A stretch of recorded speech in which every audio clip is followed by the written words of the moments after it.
బుధవారం నల్గొండ జిల్లా కలెక్టర్ కార్యాలయంలోని సమావేశ మందిరంలో పునరావాస కేంద్రాలు భూసేకరణపై అదనపు కలెక్టర్ జె శ్రీనివాస్ సంబంధిత అధికారులతో సమీక్ష నిర్వహించారు. ఈ సందర్భంగా ఆయన మాట్లాడారు. బుధవారం నల్గొండ జిల్లా కలెక్టర్ కార్యాలయంలోని సమావేశ మందిరంలో పునరావాస కేంద్రాలు భూసేకరణపై అదనపు కలెక్టర్ జె శ్రీనివాస్ సంబంధిత అధికారులతో సమీక్ష నిర్వహించారు. ఈ సందర్భంగా ఆయన మాట్లాడుతూ ఇటీవల రాష్ట్ర ఉప ముఖ్యమంత్రి, నీటిపారుదల శాఖ మంత్రి, రోడ్లు, భవనాలు, సినిమాటోగ్రఫీ శాఖల మంత్రి ఎస్ఎల్బిసి వద్ద ఉమ్మడి నల్గొండ జిల్లాలోని ప్రాజెక్టులపై సమీక్ష నిర్వహించిన విషయం విదితమే. సమీక్షలో భాగంగా అన్ని ప్రాజెక్టుల పనులను వేగవంతం చేయాలన్న మంత్రుల ఆదేశాల మేరకు బుధవారం ఆయన సమీక్ష నిర్వహించారు.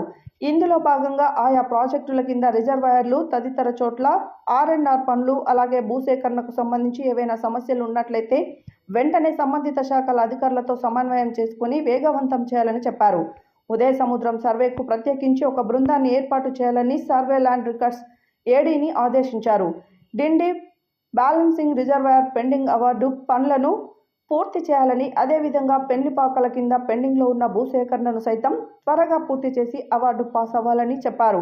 అంతేకాక గొట్టెముక్కల కింద అవార్డు పాస్ చేయడం జరిగిందని, పిల్లాయిపల్లి, ధర్మారెడ్డి కాలువల కింద చెల్లింపులు చేయాల్సినవి వెంటనే చేయాలని, డిండి బ్యాలెన్సింగ్ రిజర్వాయర్ అవార్డు పాస్ చేయాలని, జాతీయ రహదారి కింద భూములు కోల్పోయిన వారికి నష్టపరిహారం త్వరగా ఏర్పాటు చేయాలని ఆదేశించారు. ఈ సమావేశంలో Miryalaguda sub collector Narayan, Amit, DFO Rajasekhar, special collector Nataraj, ఆర్డీఓలు, ప్రాజెక్టు అధికారులు ఈ సమావేశానికి హాజరయ్యారు.